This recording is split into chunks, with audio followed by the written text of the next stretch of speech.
Wow.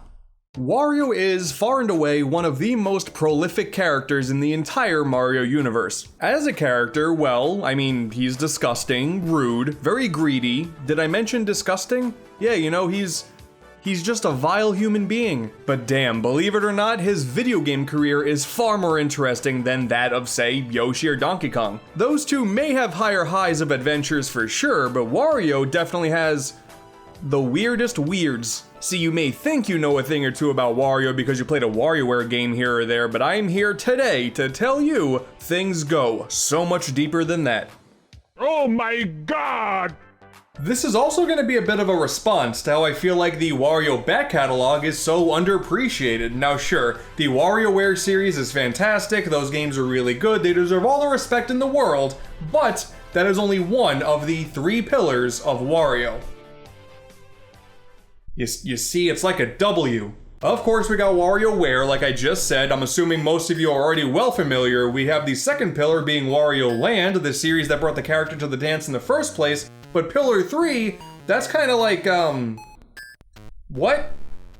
Like many other Mario side characters out there, the amount of appearances Wario has made over the years is staggering. Sure, if Mario's out there playing a sport, Wario is sure to follow suit and mess things up. That is no surprise, but I'm talking about showing up in places you would never expect. Wario's a bit of an odd guy, you know. Why would you expect not to be playing Densetsu no Staffy 3 on Game Boy Advance, make it to World 8, and then have him randomly drop in to help you out on your journey?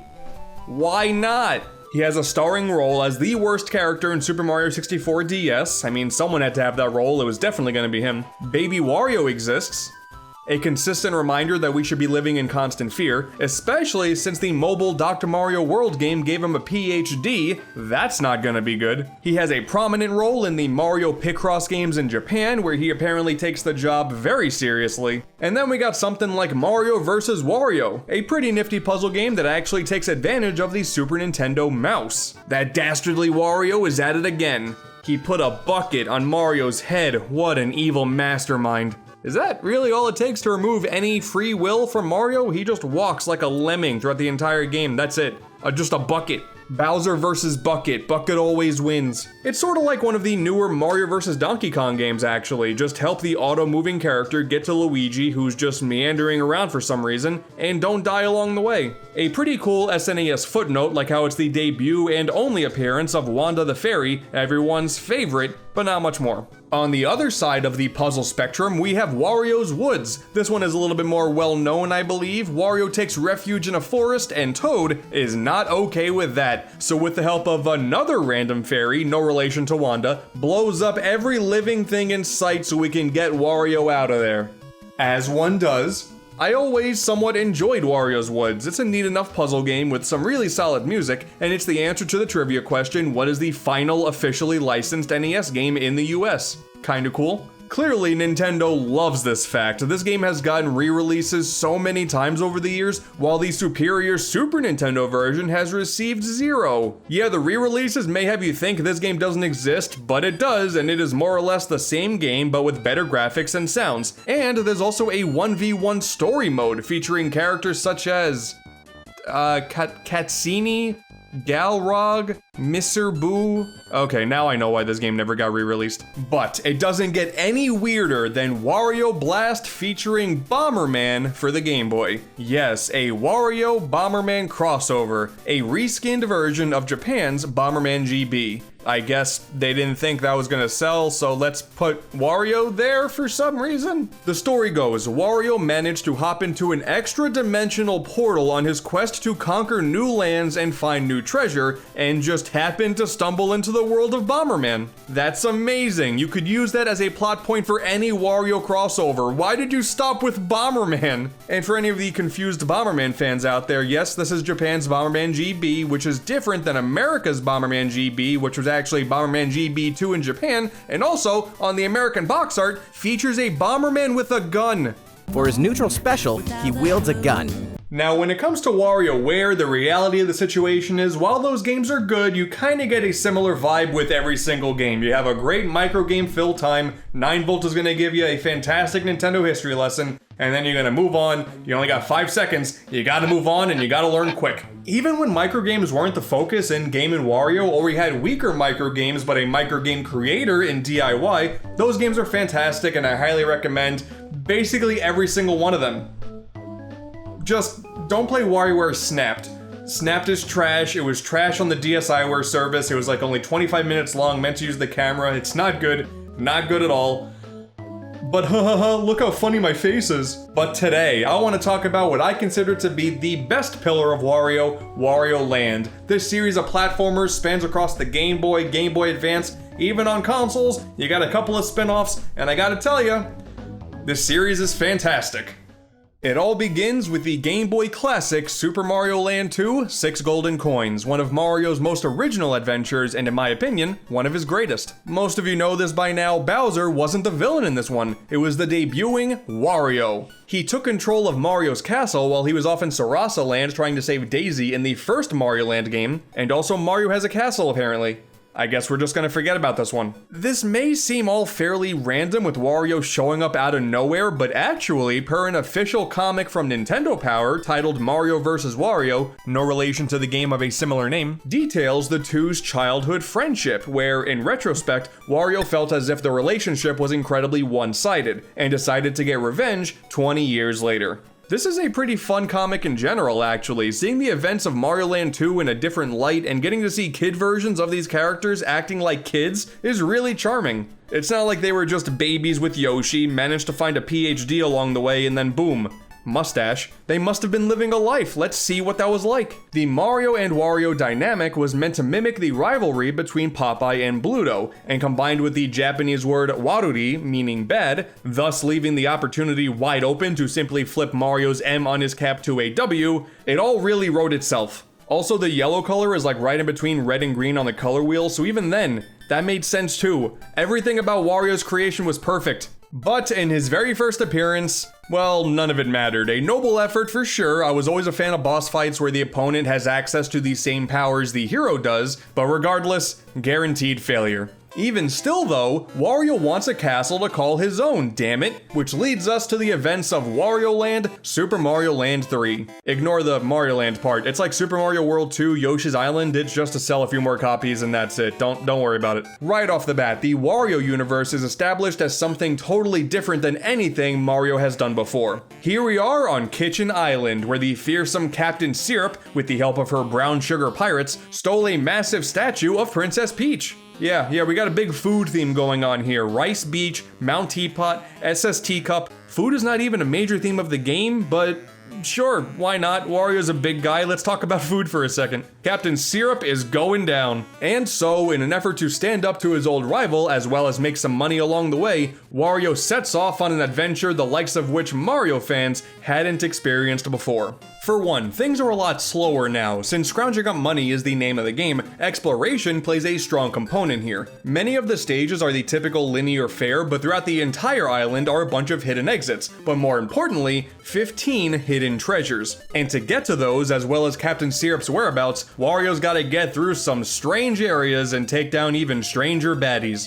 Except for these little gator dudes. They're not strange, I love them. Everything about this adventure is just sorta surreal. Enemies are just sorta placed haphazardly about, any ones that do stand in your way don't stand a chance up against your massive girth. And a lot of the music has a very eerie vibe to it. What's that, you wanna finally exit the level? Well, you can't until you pay a little toll. Sure, the enemies may not pose much of a threat, but maybe the bosses do. Yes, here we go, the floating head shooting lava rocks out of his nose. Of course, the video game staple. I love this little penguin dude that's an optional boss later on in the game. This is like one of the ugliest dudes I've ever seen. Everything, just everything was done to have Wario operate essentially on the same playing field as Mario, but do things just a little different here and a little different there. It's not anything that we're unfamiliar with nowadays, but this was definitely a pretty bold direction to take back in the early 90s. Ooh, and that final trek to Syrup Castle too. Look at those wavy effects, dude. This is clearly where all the budget went. Like Mario Land 2 before it, making your way to the final boss feels surprisingly imposing. It also helps that said final boss is a freaking genie. Okay. You see, along her travels, Captain Syrup just happened to find a genie lamp and decides to use her wish to defeat Wario. But of course, is defeated himself. I mean, even though he's gigantic, that's still gonna stand no chance against Wario and his gigantic arms and his gigantic butt. Hey, look at that! The Peach statue was in the entire castle the whole time! It is finally ours for the taking.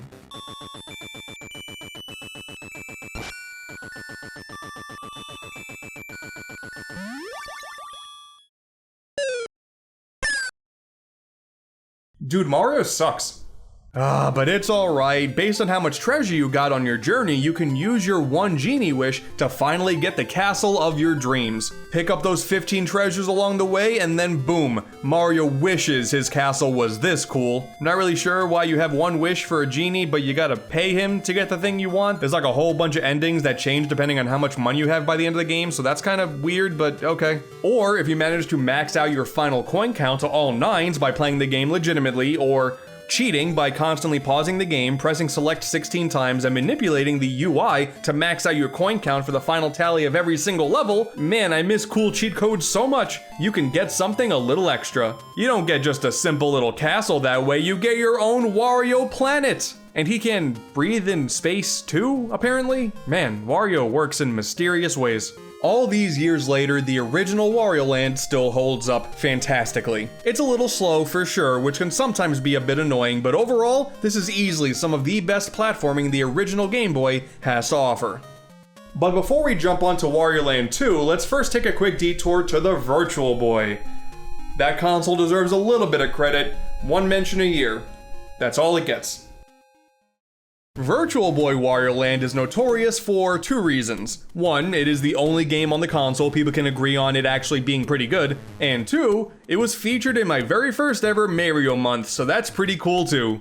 Now yes, best game on the Virtual Boy is definitely like the lowest bar imaginable, but if you have any inkling of checking out this console, don't waste your time with Teleroboxing, you know what I'm saying? It's a similar premise, go and find some treasure and beat up some weird looking goofs along the way, except this time... Whoa, it's like I'm really playing Virtual Boy Wario Land. Of course, we had to have some sort of 3D element shoehorned into this one. It doesn't really add a whole lot to the game. There have been games nowadays like Mutant Mudds that do the same exact thing and better, but hey, for what it is, and considering the time era this came out in, it's fine. There's just not really much to this one, honestly. It's a solid platformer, but each level kinda blends together. It's just the fact that it's competent that makes it seem like such a big deal on the Virtual Boy. The only part of this adventure that really leaves a lasting impression is Demon Head. Dude, imagine seeing this nose in 3D, it would be terrifying. Its lack of depth, no pun intended, really shouldn't be that much of a surprise. Let me just quickly revert the colors back to the red real quick. Yeah, you gotta remember, this is the only console that actively encouraged you to not play its games that often, so enjoy it while you can, but maybe keep some ibuprofen nearby if you play this on real hardware. Which is really the biggest shame of it all too, because the 3DS port was one of the most obvious things in the world for Nintendo to do, and they never did it. What? Nintendo made a dumb decision that actively encouraged emulation even though they could have easily prevented it? Wow, that's crazy. Wario Land 2 though, this is where the series really starts to hit its stride. Captain Syrup is at it again, this time making it personal, infiltrating Wario's castle to steal his treasure. Oh, but they do much more than that. They turn on a big faucet. Oh man, Wario's weird. The core exploration, money gathering gameplay is still here, but now it is executed in a radically different way. For one, it's a lot faster. Wario may be big and bulky, but he's actually super agile too. That iconic shoulder tackle makes a much stronger impact here, no pun intended, than it has before. The levels are also much bigger, and the enemies are a lot more twisted in their methods. Wario's flat now. So this is Wario's big new gimmick. You know, Mario can gather items that can make him more powerful, but Wario, dude is immune to death apparently. Let's see how much we can do without raising the game's age rating, you know? Actually, wait, no.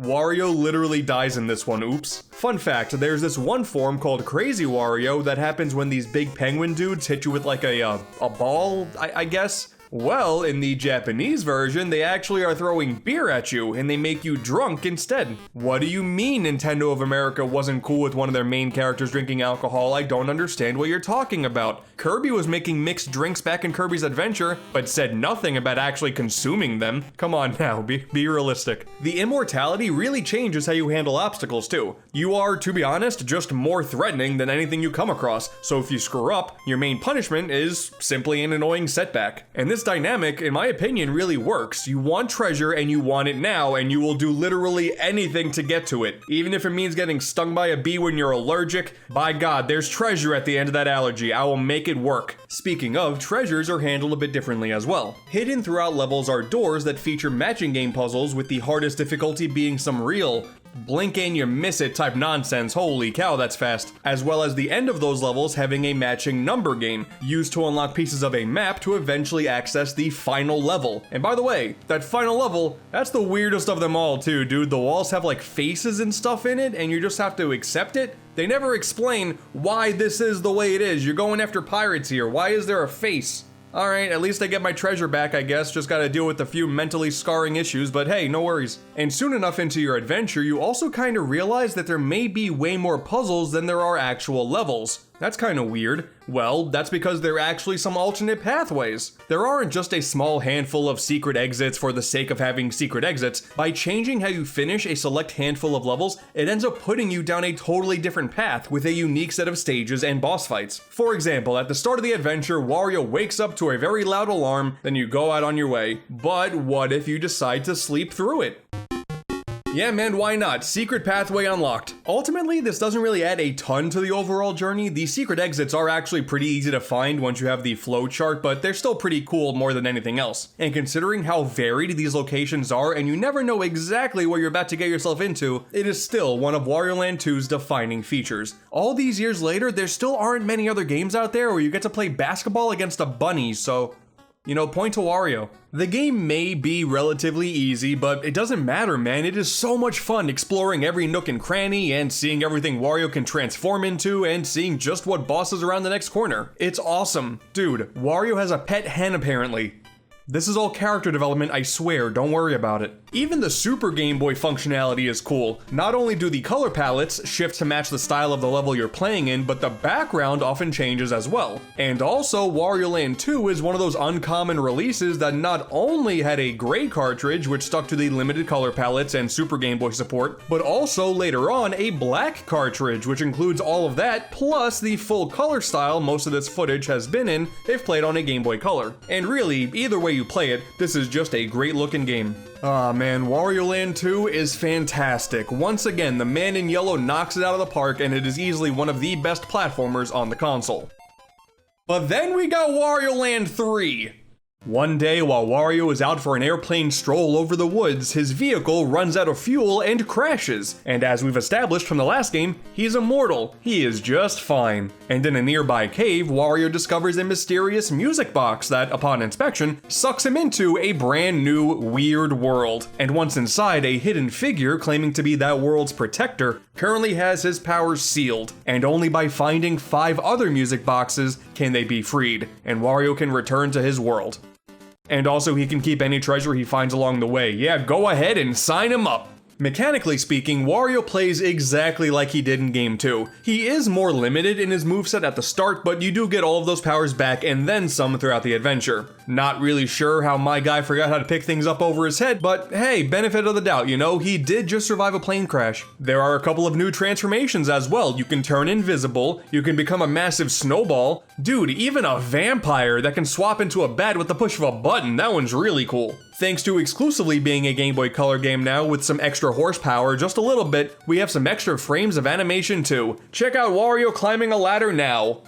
Dude's packing, that's all I'm saying. But truly, what sets Wario Land 3 apart is it's actually an open-ended, nearly Metroidvania-like adventure. Seriously, each level, rather than having just a single treasure and exit, now has 4, most of which are inaccessible until you get a treasure or handful of treasures from other parts of the map. And yeah, having access to new abilities definitely does help, but what I find so damn cool about this is most of the treasures actually manipulate the environment and alter the landscape of multiple levels all at the same time. Not even including the fact that there is also a day-night system that also plays a role in what's accessible to you, as well as what enemies can pop up at any given time. And for the first hour or so of the adventure, things are incredibly linear. You're pointed in the right direction at all times and you have no real freedom. But even then though, like 2 of the earliest treasures you get are these colored tablets that come together to unlock a new level. That's so cool. Stuff like this happens on the entire journey. But before long, you start finding treasures that open up 3 or more paths at once. And then some of those new paths will do the same for even more paths, and eventually you have total freedom in what it is you want to do. And unlike most Metroid games where you simply have to remember where you have to use your new tools, you can always consult the hidden figure to point you in the right direction, allowing the game to move at a very fast pace. The exploration and the puzzle solving are what made Wario Land 2 so fun and engaging, but that is totally amplified to the nth degree here in Wario Land 3. Some of the pathways to treasures are short, like stupid only takes 30 seconds long to cross the bridge short, but the overall scope of this music box world still feels massive, especially for a Game Boy Color game. Any platformer that can contextualize what you're doing for the greater cause at every given moment is a fairly uncommon thing. But sure enough, leave it to Wario to truly be a masterclass of its form. They even brought the basketball bunny back for revenge, but this time he's playing soccer. Oh man, I love it, dude. That is top tier storytelling. There is this mini golf game that you have to do pretty often, and this part isn't really great, so it would have been nice to not rely on it so heavily for progression, but that is not enough to make this game anything less than fantastic. Besides, the whole mini golf thing is just you charging into an enemy long enough before he gets into the hole. This is totally the way Wario would want to play golf in the first place, so it's fine. I would have also liked to see Captain Syrup somehow get involved in the story. This is the first game in the series where she does not show up at all, but, I guess this weird, freaky clown dude Rudy will suffice. Dude, why a clown? I hate this. But yeah, overall, Wario Land 3 is absolutely fantastic. One of my favorite platformers of all time, if I'm being 100% honest with you, just based on it blowing my expectations out of the water. The freedom of choice you have in some areas of Wario Land 2 are pretty cool, but to just have that in the entirety of Wario Land 3, God, it's so good. And oddly enough, Wario Land 3 is also the basis for the single-player mode in Dr. Mario 64 of all things. Here's a weird bit of trivia for you. The game goes for one of the tried-and-true multiplayer puzzle games with a single-player story mode thing, but here, all of the enemies are from Wario Land 3, even ending with Rudy the Clown. I'm not really sure if there was ever a time where people were really desperate for a Dr. Mario game with a story mode, especially one where Wario takes center stage a lot more than Mario does, but yeah, okay, yeah, sure, why not? Yeah, that's another addition to the Wario What pillar. Next up on the docket, the final numbered entry in the series, and arguably one of his best achievements, Wario Land 4 for the Game Boy Advance. A much more basic premise this time around. Wario stumbles upon a huge golden pyramid, and thanks to a random black cat, okay, gets led down into the pyramid's insides. Now go ahead and jump on these weird frog things and go and find some treasure. Why a frog? I never really understood that part, but this is a series where you don't ask questions, just take it as it is and find treasure. Once again, we're at another gameplay shift for the series. Exploration still plays a vital role, but things are a lot more linear than they were in 2 and 3. You still got some hidden unlockables to find, and there are still transformations to be found, but things, in general, do feel like a lot more of a traditional platformer. So where Wario Land 4 truly shines, though, is in its much faster speed, not just in the game's pacing, but also in Wario's controls. You can just blaze through these levels at supersonic speeds now. Of which, by the way, the level designs are fantastic, taking the weird and all over the place level themes of previous games and crafting obstacles, gimmicks, and art styles that just feel really good to traverse through. You never know what's gonna happen next. Whoever designed the domino level here deserves a massive award, dude. This entire stage is you racing against a line of falling tiles, and combine that with the really fine-tuned controls, and it is so good. There's also this new concept where, to progress down the path of the world that you're in, you gotta find the special key, ghost, thing in a stage, and you can only get out of that stage with it by finding the frog portal and then dashing all the way back to the vortex you came in on. Alright, so Wario's back to going through vortexes again. I guess Wario Blast does kind of show its influence, so I'll give it that. Sometimes you gotta go back through parts of the stages you came from, but sometimes brand new pathways will open up only when the time limit is ticking down, and it is always so exhilarating due to how well Wario controls. Sometimes you know what's coming up, sometimes you don't, and Wario can move really, really fast, but you never feel like you don't have control, and that is a very important thing that, of course, once again, Wario managed to nail. And also, yeah, the game now looks fantastic. The other games did look good, but the developers were clearly very, very excited with the possibilities of newer hardware here. Everything is just so colorful and vibrant, and then you get to the boss fights. Dude, what am I looking at? You know what's wild? All of these Wario Land games were developed in-house at Nintendo. Why are they always so sterile when it comes to the Mario universe? Clearly when it comes to Wario, all bets are off. What am I looking at here? And then you take a trip to the sound test menu and it's like, dude, Nintendo was clearly on that good garlic when making this one. Now, I actually think I have a bit of a hot take with this next one. Wario Land 4, fantastic game, no doubt whatsoever, but I think outside of the Virtual Boy game, this is probably my least favorite game in the series. If you're still watching the video, thank you very much, I appreciate it. Play control and the absurdity of it all is where this game shines the brightest, no doubt, and most people will agree with that. But honestly, I prefer the slower exploration of Wario Land 2 and 3 and the more grounded eeriness of the first game. The minigames are kind of better in this one, I guess, I will give it that. The wheel jumping one is where I used to spend a ton of time in as a kid. Just being off in the wild, empty desert with these weird things you're jumping over. Sure, any means to get some extra money in my wallet, why not? But otherwise, I don't know, they're just kind of okay. And you'd only really do them as a means to fund these items that you can get to take some health off of the bosses before the fight begins. But those fights were never really too difficult in the first place in my opinion, so it's more so just interesting seeing this knockoff Mr. Game & Watch do its thing more than anything else. No one explains why this guy is here, by the way, he just is, so enjoy it. This is also the shortest adventure yet, by the way. Clearly it was meant to have replay value to see how fast you can get through it, but while 2 and 3 probably take around 6 hours to fully complete, 4 only takes about 3. Not saying a short game can't be good, but I was definitely wanting more, and when it comes to the overall adventure, I definitely felt like it was lacking. The ending is pretty great though. Based on how much treasure you get on your adventure, the cat that you walked in with transforms back into her original form, a princess. But the form that she ends up taking is based on how many treasures that you've secured along the way. She's either a very slender and mature woman or a female Wario. Oh god, these games are cursed. Again, Wario Land 4 is still a great game, but its similar in style sequel and the current final game in the franchise, Wario Land Shake It, or the Shake Dimension in Europe, probably a better name, I think handles things much better.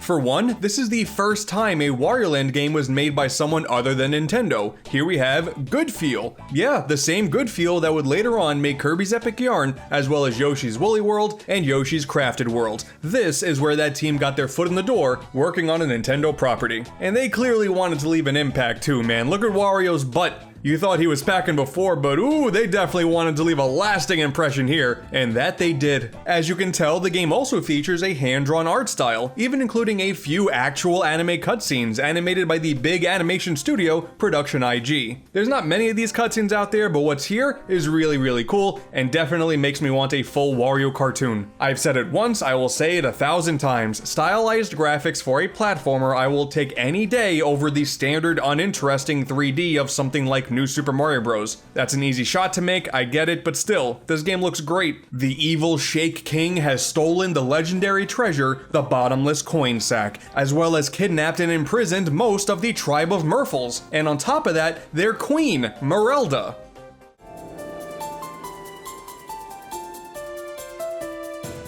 Is that a Song of Time reference?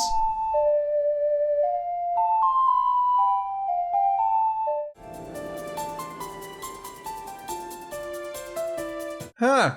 That's weird, okay. All of this takes place in the Shake dimension, which resides inside of the ancient globe that somehow makes its way into Wario's possession thanks to the returning Captain Syrup. Hey! I mean, okay, she's not a villain anymore. If anything, she randomly becomes your ally this time around, even though she definitely has ulterior motives, but hey, I'll take it. I am all for retro characters returning to the spotlight. This redesign is great. Put her right next to Pauline, man. If Pauline can show up in so many different games and play tennis and golf and whatnot, Captain Syrup should too. The sole remaining Merfolk is also here, and he explains the situation to Wario and begs for his assistance. And also mentions treasure. Wario is in. At this point, it had been 7 years between entries in this franchise, but even still, Shake It plays very similar to the games before it, following mostly Inland 4's footsteps, by having a strictly linear structure, as well as the return of the countdown feature at the end of mostly every level. You shake the container freeing the Merfolk, and then you gotta bust a move back to the start. And remember now, this is a Wii game we're talking about, you gotta get some Wii remote shaking going on here too. They did call the game Shake It for a reason. Those Europeans with the Shake Dimension title, oh, they must have been shocked that there was motion control in this game, they didn't know. Small price to pay for having a better title. One swift Wii Remote shake and Wario will pound the ground with incredible force. Grab onto anything you like and shake the Wii Remote a bunch to get every little bit out of it. And then when you're done, do a little bit of tilting to aim your throw so you can dispose of it like the trash it is. For core gameplay, I actually think all this stuff is fine. I would prefer an option for traditional controls. You know, it's the same reason that it sucks that Donkey Kong Country Returns on the Wii requires motion controls for movement options, but for what's here, it's fine. It's when they throw in these weird vehicle gimmicks like the flying rocket bucket and the underwater submarine that also use the tilt controls, but the entire time you're in them, yeah, that gets kind of annoying. Also, there's no widescreen in this game. Really? Mario Party 8 did the same thing. You know, okay, I get it, not everybody had a widescreen TV in 2008. Nintendo was very clearly going for the lowest common denominator at the time, but it's really weird they just slapped borders on the sides and called it a day. But overall, this is definitely the most traditional platformer in the series, lacking most, if not all, of the absurdity these games have been flourishing in up until this point. That being said, it's still really fun. The variety is definitely there. Combing through the levels for the 3 hidden treasures is really satisfying, and those little symbols on the left, well, every stage has a set of unique achievements to go for. Get through stages without taking damage, doing the time limit segments super quickly, and you got more specific ones like not taking damage only in the vehicles, or not touching the water in the jungle levels. All you get for doing all of the missions is a simple song in the sound test, so that really sucks, but this is one of those whole, it's about the journey, not the destination kind of things. You know how it is. A common complaint with Shake It was simply getting to the end credits was far too short, around 5 to 6 hours. A time limit that's more acceptable for a portable game, but when you move to console, sure, some people wanted a little more. But for me, there is so much more gameplay time in trying to go for all the treasures, completing all the missions, and finding the hidden levels, which actually have unlockable maps that are accessible from the start of the game, but become easier to find after beating the final boss, who, just like I said with Wario's first boss encounter in Wario Land 2, uses the techniques that you also have access to, which is awesome. The music is fantastic, like it may not have that strong of a Wario vibe like the eeriness of the other games, but the stuff here is still really good. The soundtrack is super underappreciated, dude. Mount Lava Lava, oh, that track is a jam. Dude, even the marketing for this game was super cool. There used to be this very specific YouTube ad spot where if a shake happened in the gameplay, the entire UI would fall apart, and you would actually get to throw it around the screen. That was so damn cool, dude. This is one of the best advertisement spots I've ever seen. Yeah, man. I love this game. It's not Good Feel's best. Epic Yarn and Woolly World are definitely where that company did its best work yet, but the fact that Nintendo trusted this relatively unknown company with Wario Land, and regardless of its financial success, did a great job with it, is something I will always appreciate. Should have put Wario's big butt on the back of the box. That would have sold a few more copies, I think. Over the years, as Nintendo has pumped out Mario games with relatively uninspired stories, bosses, power-ups, etc., you name it, they got it. Or, you know, they don't got it, and you see people all over complaining about it. Ah, come on Nintendo, just do something original for once. Well, I agree with Mario, but Nintendo was actually doing all of that wacky original stuff this whole time. just with Wario instead. This disgusting garlic-scented dude with surprisingly good dental status has been the key the whole time. Those who have already played these games already know this, but if this is your first exposure to Wario, by all means, pick any of these games up and get started. You're gonna have a great time. If you're a fan of ROM hacking, well, it's also worth noting that Wario Land 2, 3, and 4 currently have one full-blown ROM hack each, with entirely new level designs to go through. If you're into that sort of thing, go check them out. They're all on the romhacking.net website. You're bound to have a good time. And also, check out Pizza Tower and Anton Ball Deluxe if you want to see what happens when indie developers use a little bit of that Wario Land influence for good. Gotta respect the devs with impeccable taste. Unfortunately though, at this current time, this is the end of the series. We have 6 great platformers, all quality for very different reasons, and I highly recommend every single one of them. They do not get the love and respect they deserve. That is an obvious fact. But boy, if you thought we were done, you thought I was gonna forget about these? Of course, there was a 7-year gap in between Wario Land 4 and Shake It, but Wario himself, he was certainly not sitting on the sidelines. Not only at this time was his video game creator career starting to take off with WarioWare, donning a sweet new outfit and motorcycle on top of that, but we were also treated to 2 more platforming adventures, Wario World for the GameCube and Wario... Master of Disguise for the DS. Oh man. Hey, what if we took some of the absurdity of Wario Land 4 and made it 3D? Wario got a 3D platformer before Kirby did. That is a weird realization, considering Wario can also just do a Kirby inhale for some reason in this game. That makes it sting even more. Let's start talking about Wario World. This adventure was brought to us by Treasure. What? Okay, you got Gunstar Heroes, Dynamite Heady, Sin and Punishment, Mischief Makers, and this? Oh, okay, damn, what a weird crossover. Well, actually, you know what? If you played any of Treasure's beat-em-ups in the past, this actually does have a fairly similar vibe. Instead of exploration being the main focus here, bombastic combat actually takes the center stage. There is some platforming to be done, but mostly you'll be throwing some punches, spinning enemies to your heart's content, pulling out sick pile drivers, dude. Wario is out for blood now, and this time you're on a quest to save a bunch of spritlings and take down an evil black jewel. Who cares? Reject heroism, become vacuum. Ooh, and the pause screen though. Yeah, that's a jam. That's a jam right there. Oh, thank goodness, that's good to see. The manual gives us an insight into Wario's inner workings. Thanks.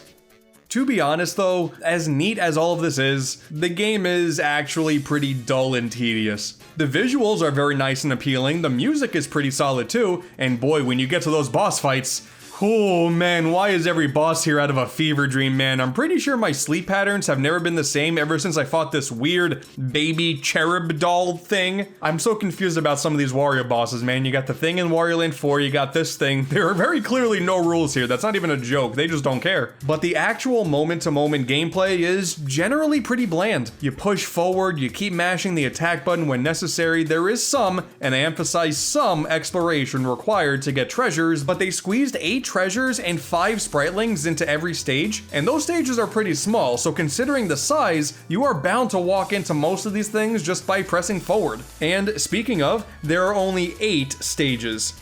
8.